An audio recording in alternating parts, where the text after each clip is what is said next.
Yes, I think over the last 2 years we had launched at least three major initiatives. One was with the media. So the idea was to mainstream media, media activities in the mountain development sector. So for that we had been working together with few media agencies, for example, PANAS, who is based in London, and then Nepal Forum of Environmental Journalists, who is in Nepal, then UNEP and some other environmental institutions. So the idea was from the alliances, some of the alliance members were getting the content, from others were getting the strategies how to make this media work more effective, and some others were providing the potential networks or people who can really be involved in the process. Then second part was with the youth. For that, again, we are thinking of how can we mobilize the future leaders with minimum knowledge available on the issue we are working on, and that worked very significantly. And the third part was, since we're preparing for the major event Rio Plus 20 conference, UN conference on sustainable development, the idea was we wanted to make voice strong about the mountain development. So there we are working with governments, non-governmental institutions, as well as with other civil society players to understand overview of the knowledge status, identify some of the gaps, and also make recommendations considering the priorities of the conference. So we make sure our concerns are reflected in the outcome document of the conference, and that was well received, I think. Over the last couple of years I've worked with a number of different organisations, and in working with these other organisations have developed new relationships with individuals and learnt new things about different ways of working, different priorities. Well, a lot of the work.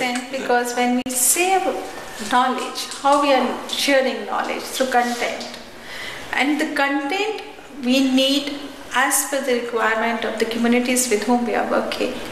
Because when we are working and practicing at the grassroots level, the content have to be made into the format in which they understand, which they can use, which they can assimilate and practice. Only then we are addressing proper content to them.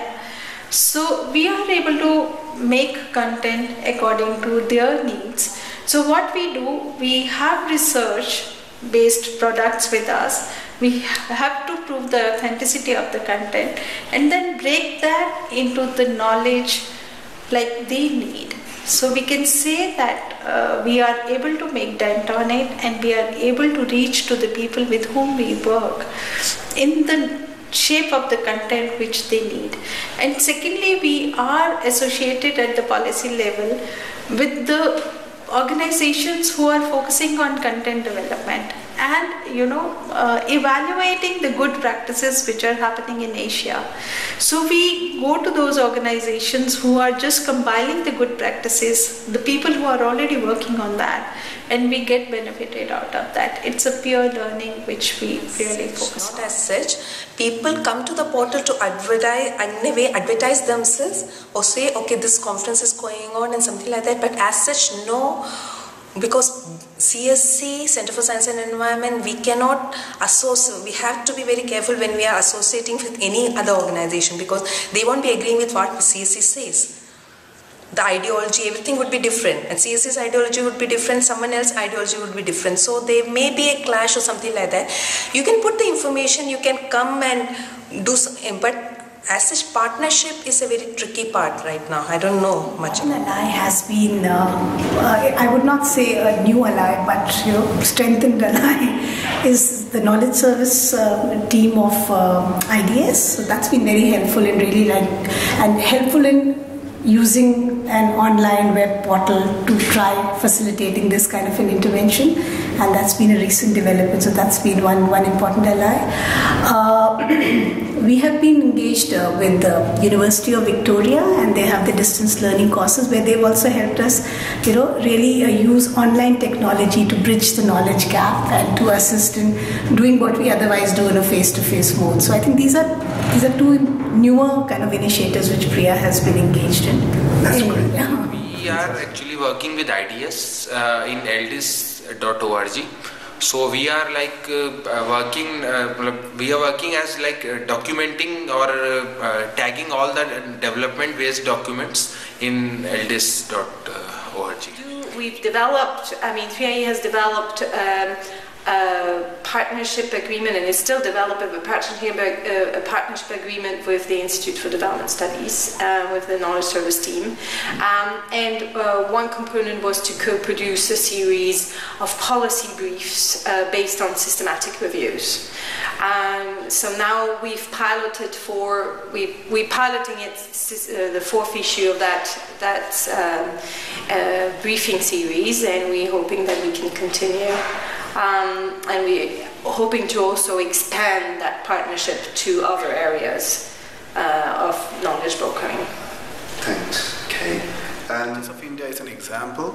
The other way in which we've tried to work is just talk to different knowledge producers as well, or knowledge intermediaries, because we seem to suffer from similar problems or similar challenges, and sometimes articulating those problems itself is actually half the battle won, because then you can see if there are patterns to the problems that you have, and they can solve them together, especially if in the same country or same city. Maybe there is a technology vendor that you have chosen that's probably helped. That's what happened in the case between us and Teachers of India. So there's a technology vendor whom we worked with, and they were having a lot of problems with technology vendors, and then we've kind of recommended our technology vendor to them. So in a way, it can not necessarily be co-production as well, but even the process of co-thinking, in a sense, of the same problems or the same intermediary role that you're trying to play.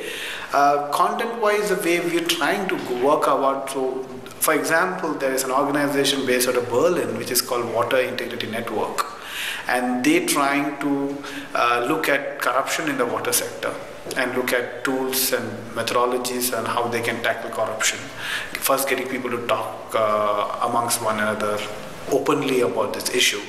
And we've kind of co-created a space on India Water Portal called Water Integrity, which they help manage. So in a sense, it's like a portlet, but we don't have to worry about keeping the content up to date. They manage to keep the content up to date, and it resides on our platform. So it's utilizing the same space, but in a manner that we would not. The India Biodiversity Portal is based on collaboration. So there are many groups that we have worked with in the last 2 years. So there's this one group called Migrant Watch. What it does is a researcher has started off this group to look at migrant species of birds in city spaces. So he gives you these different photographs of the birds that you need to identify, and he asks you to make your recordings. The recording is very, very simple. It could just be by sound, it could be by sight. You just take a photograph or you take a sound clip and you geocode your information. And then this information is collected and curated using the scientific method. So he looks at observations that could be credible. If 5 people say they saw a migrant species in a certain locality, then the possibility that that species is actually seen in that locality is much higher. If somebody actually goes out to that area, because this is all done mostly in Bangalore, somebody goes to that area and checks if that species can really be seen there, if it's possible that that species resides in that kind of habitat. So this is one citizen science initiative that we've been in touch with. Then we've also been in touch with a group called BNG Birds. This is all amateurs. These people go to different gardens. Bangalore is full of gardens and lakes. So these people, every Sunday, they go to a different garden or lake as groups. And they record bird observations, along with birds also, spiders and insects that they see there. They take photographs, they get in touch with experts either personally or as a group, identify these bird species. So this is completely citizen science. And we're also in touch with researchers. So for example, one thing that we've learned is that the best way to work in a field that is so dynamic and that biodiversity doesn't really respect borders. Species don't respect borders. You have species distributions that go across borders and show behavioral traits that might, so for example, migrant species might come from Australia to India, and it's not just important to see how the bird behaves in India, but also how the bird behaves in Australia, what is known about the birds in Australia. So what we've done is now that we've built collaborations with organizations that work at an international level.